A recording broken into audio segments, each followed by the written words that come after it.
All right, Jessica, we are live. How are you? Thanks for joining I'm me.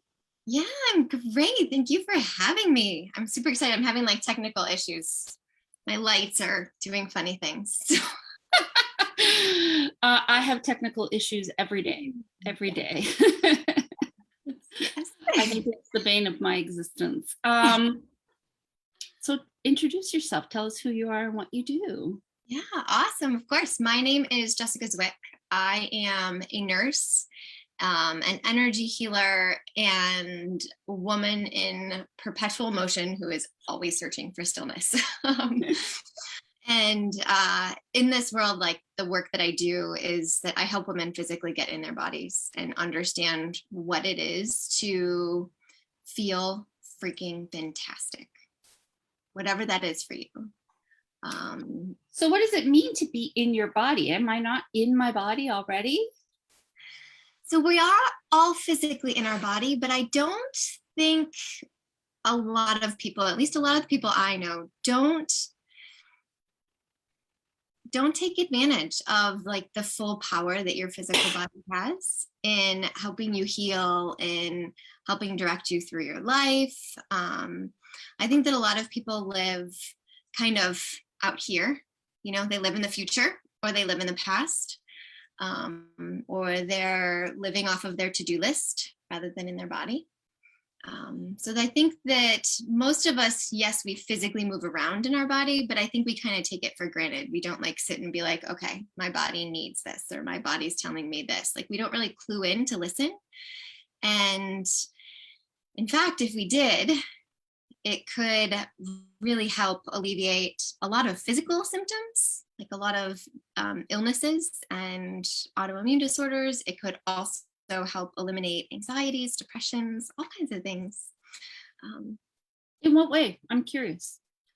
A lot of it comes down to decreasing the heightened stress hormone response in your body. So even just coming into your body, one of the ways I like to do that is to get people just to breathe. And most of us think breathing and we go, and we take a breath in and we hold on to it, when in fact, that's exactly the opposite of what I want somebody who I work with to do. I want you to let everything go first. So we begin with an exhale and we blow it all out. And then we bring an inhale in once we've made room.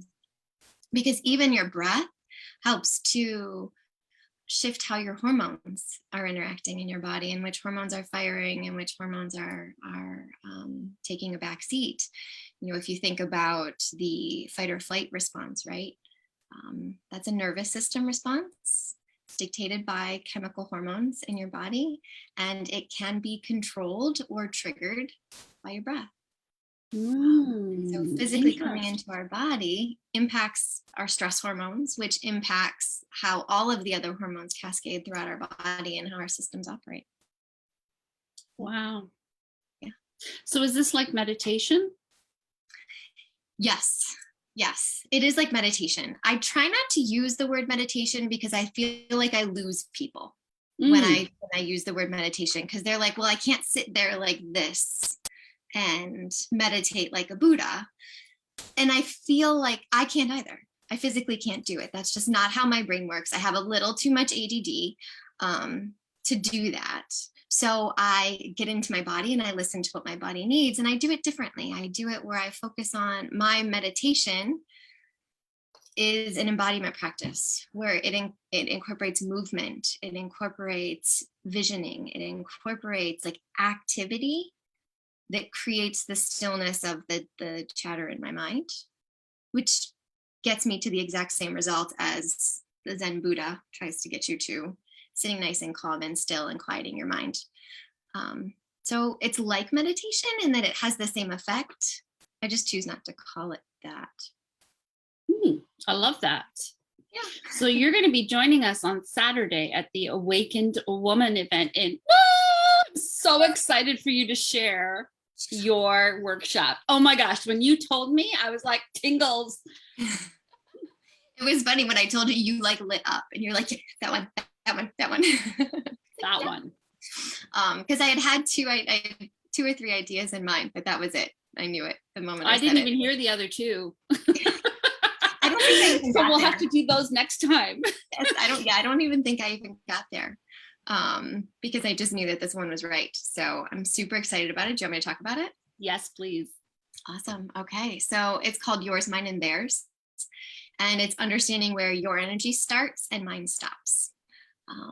Because we walk around, and it's part of this getting into your body.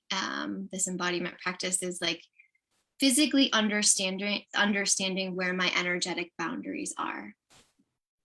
And if you've ever been in the presence of somebody and you're like, wow, they really light me up, or man, that person is draining, right? Like there's people in our life, like I live with those people. So I can say very honestly that I know that those people are out there. But you know, that there's an energetic exchange happening there. And that's why we feel that way. And a lot of times what happens in those instances is that we energetically cord into or literally plug into somebody else's energy, and vice versa. They literally plug, like plugging into an electrical outlet, they literally plug into your energy. And so understanding when you're feeling some emotions in a moment, like whose energy am I feeling? Am I feeling mine? Or am I feeling the residual from a plug that somebody's plugged into? Am I feeling what your energy is because you're amped up? Now I'm getting amped up because we're attached in this moment.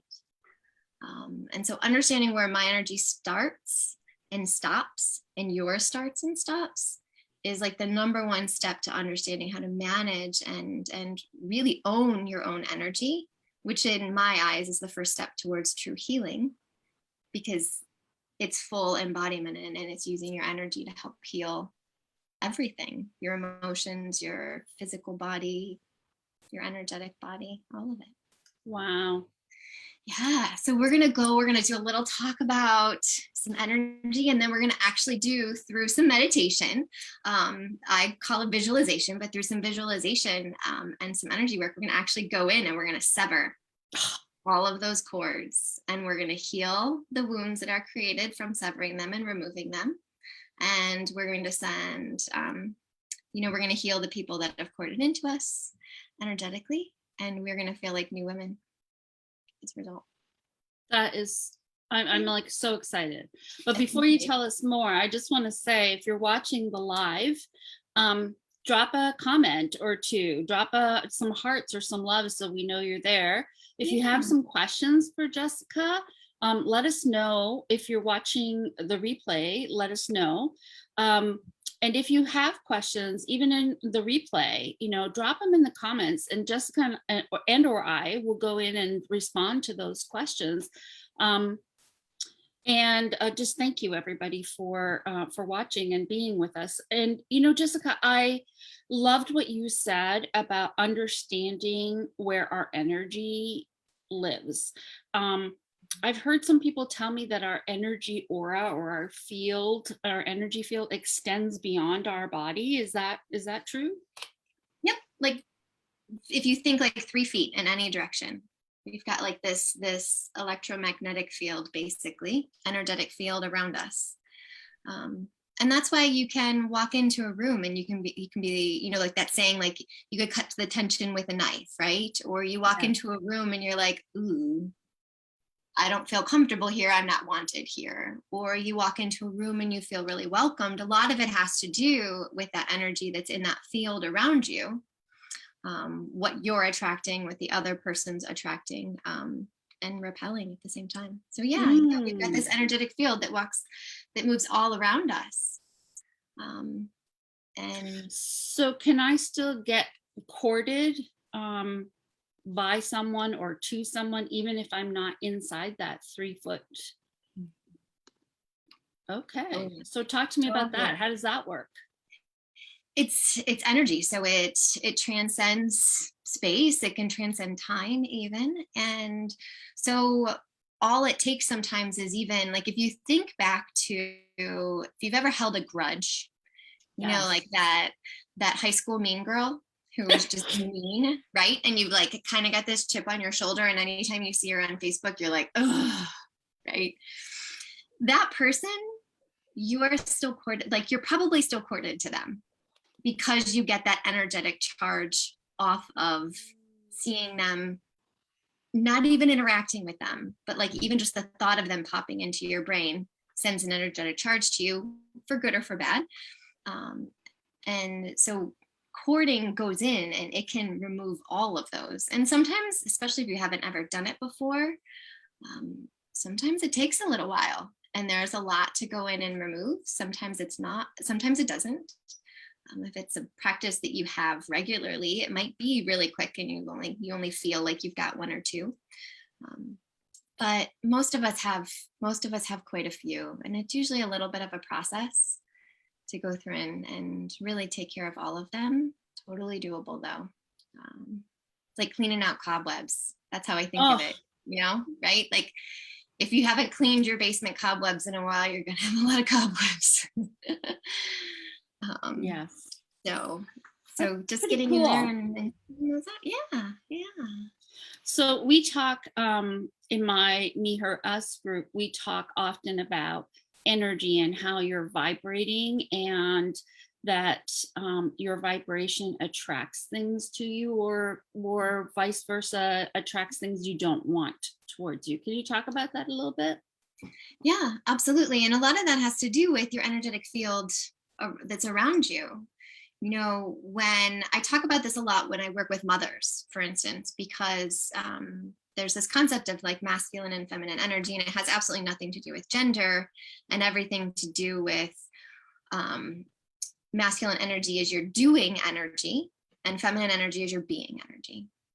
We could pick different names for it. I don't know who settled on masculine and feminine, but so we all have these two types of energy within us. And when we are in a high vibration, we can balance these energies in a way that helps us use them to attract exactly what we want. So for instance, the work that I do with the mothers is that, and I'm sure you know this, like as a mother, we are constantly doing, right? Constantly. And as a result, if we're putting out nothing but doing energy, the only thing we can attract is being energy. So nobody's going to do anything. They can't, because you're not allowing them to do that, because your energy, it's like, it's like putting the batteries in the wrong way in your remote control. They're not going to work. It's not going to happen because the energy that you're putting out into the world, it just doesn't attract what you want. So when you start to understand your energy and yes, raising your vibration, because it's like operating here or operating here, like I'm on the first floor, or I'm on the 12th floor. And then once you understand what floor you're on, then we start to play with the balancing of the masculine and feminine. Well, okay, I want you to do something. I got to get into my feminine mode. I got to sit back. I got to let you do it. I got to not harp on you and say, you folded those clothes wrong, which is something I was dealing with this morning, or you didn't put your clothes away. You hid them underneath your bed. My light just went out. But yeah, so it's raising our vibration, understanding our energetic field allows us to attract what we want. And it becomes to the point where you can really create a really magical, magnificent life when you understand that. And at the same time, you can empower the people around you to be their absolute best selves, as opposed to having to measure up and compare and feel like they're constantly being bossed around. That's awesome. I love that. I love that. I was going to say, when you said you're constantly in doing, depends on who you ask. Some of my kids think I do nothing but sit around all day and eat bonbons. I'm not crazy. Where do these kids come up with this? And like, you're always asking me to do stuff. I don't know how you got along without me for so long. Oh my God. Aren't they nuts? Teenagers. So the event is called The Awakened Woman. And so I've been asking women, what does it mean to be awakened to you? What does that term awakened woman mean to you? Well, when I love that term, I like feel it in my heart. So to be awakened to me means that I am fully in tune with the messages my body is sending me. and that I understand that it's my absolute truth when I listen to them, and that they'll never steer me wrong. So it's like, it's just listening. It's a connectedness. It's a connection with myself. And as an awakened woman, I honor that connection above everything else. That's beautiful. I love that. Thanks. So I'm like so excited about your workshop. I really am. You know, I was like overjoyed when you told me about it. What do you want for women to experience or walk away? What's your intention for the women who attend your workshop on Saturday? What do you want them to walk away with? My intention for them is that in the time we spend together, you will feel safe within your body. You will feel connected to your body, and you will begin to let your body speak to you in a way that is nurturing and loving and supportive. That's beautiful. Yeah. That's beautiful. You just reminded me, I saw a TED talk recently by a social psychologist that did some research in India. And the talk was 7 ways that we teach women like to be open to abuse and to be not empowered. And one of the first ways she talked about was not being in your body, that we don't talk about the body, we don't live in the body in the way that you had described earlier, which creates an inability for women to really feel sensual or to experience their own sensuality or sexuality and to really express it. But also when we're denying the women the ability to actually live in their body, then it makes it really hard for us to really own it and to draw a boundary around it, and makes it easier for people then to take advantage of that. Wow. It was a really powerful discussion and a really powerful. Yeah. And I mean, I think we all see that in some form or another every day. And as a woman, I can look back at my birth experiences and I can tell you examples of that in my own life. I can look at, times when I was a teenager where I felt that, where I was given that message. I mean, even if you look at how we raise our children and we don't teach them body autonomy. Yes. It's not okay to not hug your grandparents. No, go give them a hug and a kiss and say thank you. Okay, I just overrode your body autonomy. Right. There's these messages, these subliminal messages that we teach, where we learn and we teach from a very young age, that support all of what you just said. That right. It's not valued to be connected with your body. If you look at, I'm a nurse. I love the healthcare world. There's a lot wrong with it, yes, but I love it. I love the healing that can happen. I love the opportunity to get in there and really understand how the body works, and to work with it and to give it what it needs. And at the same time, if you look at even just our medical system, how often do we let somebody else tell us what our body needs? Yes. How often instead of healing it from inside, we look at, we put something into our body to heal it or to calm it, as opposed to asking it really, what do you need? What do you need right now? You tell me, talking with your body and really understanding what you need in that moment, as opposed to, just downing another cup of caffeine to get through the day. Oh. When really what you probably need is some fresh air and to move your body.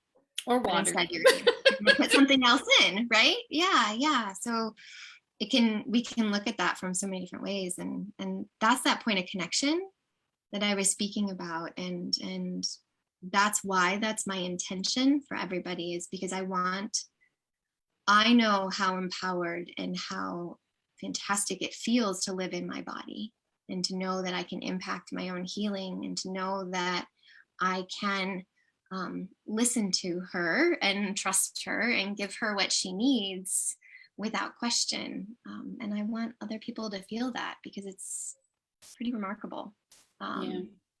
Yeah. So as a nurse, Mhm. Most people would think that you are very structured and scientific and logical, and and a lot of people feel like the conversation we've been having around energy and other people's energy and taking on all that stuff and clearing it, that sounds really woo-woo. So can you talk a little bit about, how the energy healing comes into play as a nurse, and maybe some benefits that you've seen of both? Absolutely. Yeah. So, first and foremost, energy healing is scientifically documented and also medically documented in medical journals as an amazing supportive therapy. Sometimes, yes, that's all you need. And sometimes it's amazing in conjunction with traditional Western medicine, right? It's that balance. It's that we need a little bit of both. We need a little bit of doing, we need a little bit of being.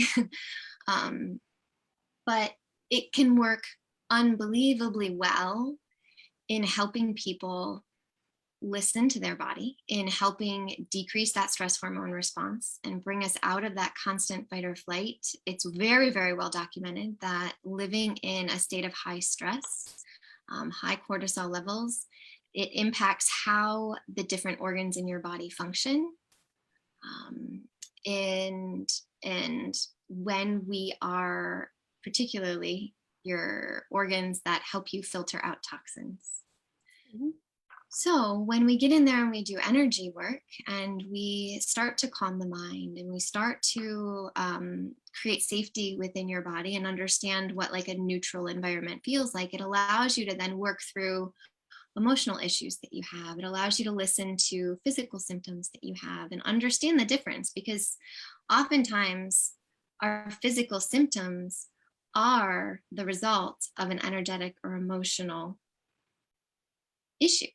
I just heard, I was just listening to a podcast, and they were talking, the woman, and I know I'd read this before, but this is the first time it landed. She's like, your issues live in your tissues. It was all on trauma-informed therapy, and particularly trauma-informed therapy as it relates to body work, somatic release work, which is energetic work.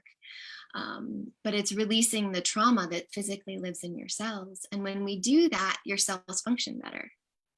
So who's to say that the hip pain that you're feeling is not related to trauma that has built up, that is clogging up the cells that's in your hip or your low back?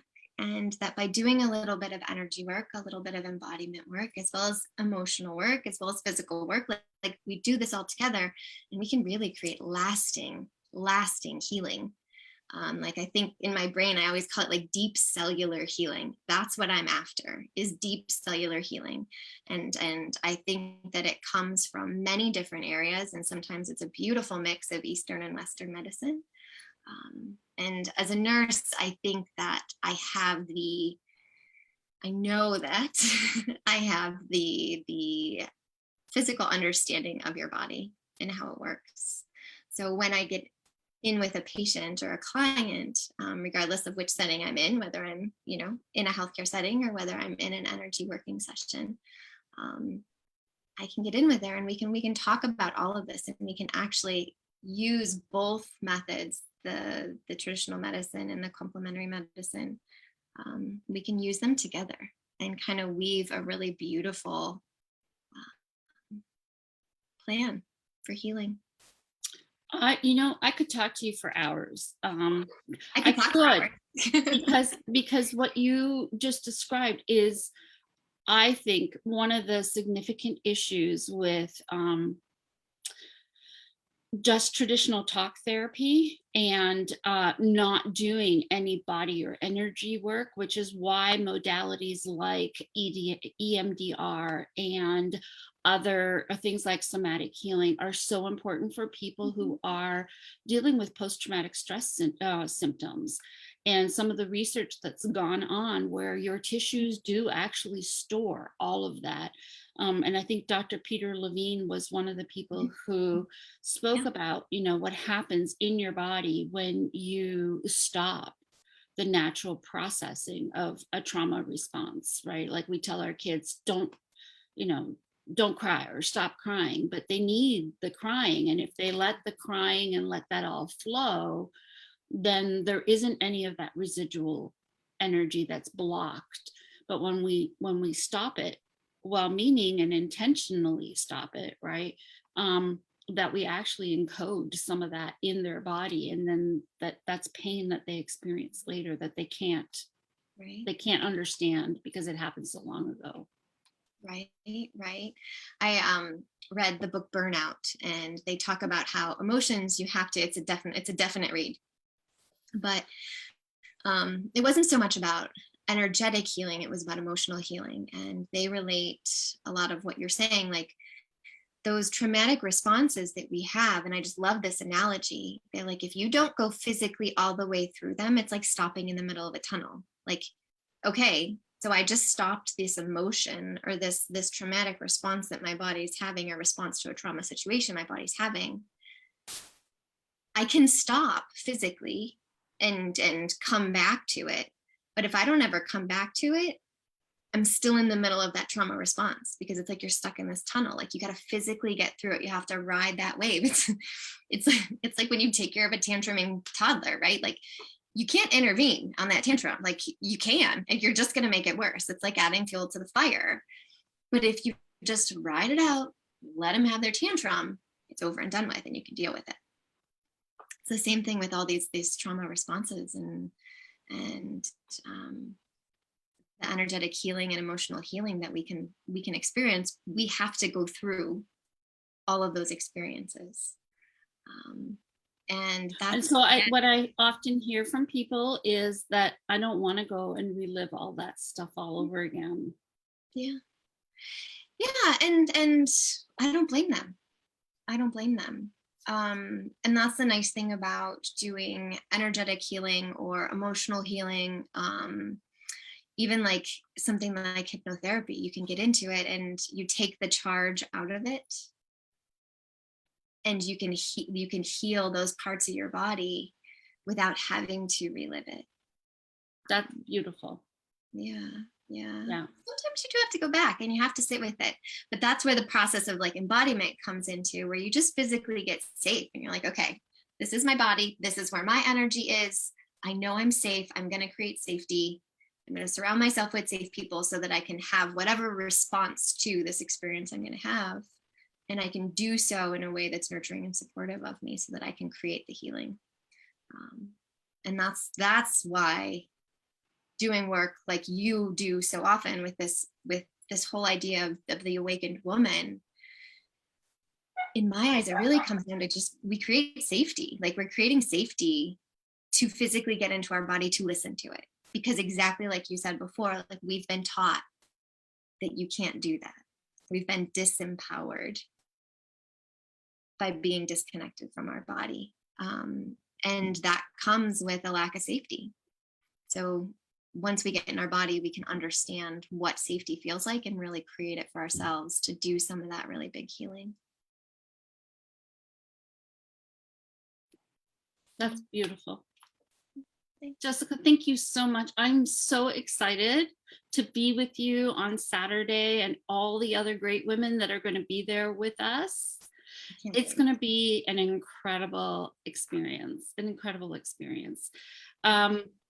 So thank you to everybody who joined and watched. If you are interested in getting a hold of Jessica, how do people reach you?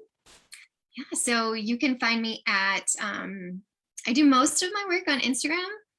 It's the easiest way to find me. It's where I am most of the time, social media wise. So it's just Jessica Zuik _RN. You can also find me on Facebook, Jessica Zuik RN. That's it. I have a website if you really want to, if you're interested in understanding more about the healing services that I provide. jessicazwick.com is where you would go to get more information about that. I've got a little newsletter. If you want to join that, you can hear about, maybe once a month I get around to sending one out and telling you what's happening. I'm not the most religious about it, but that's okay. Something to work towards. Well, that's you can be great. sure I won't spam you. Yeah, if you join my list, I'm kind of the same way. Yeah. When I feel inspired, that's when you're going to get an email. So yeah, drop us a note. Let us know if you're coming. If you want tickets, we'll post the links, and we're excited to see you on Saturday. We're excited to be with Jessica and the amazing work I know she's going to do for all of us. So I can't wait. I'm so excited. Thank you so much, and we'll see you then. Awesome. Thank you, everybody. Thank you so much, Sandra. Awesome. Talk to you soon. Bye. Okay. Bye-bye.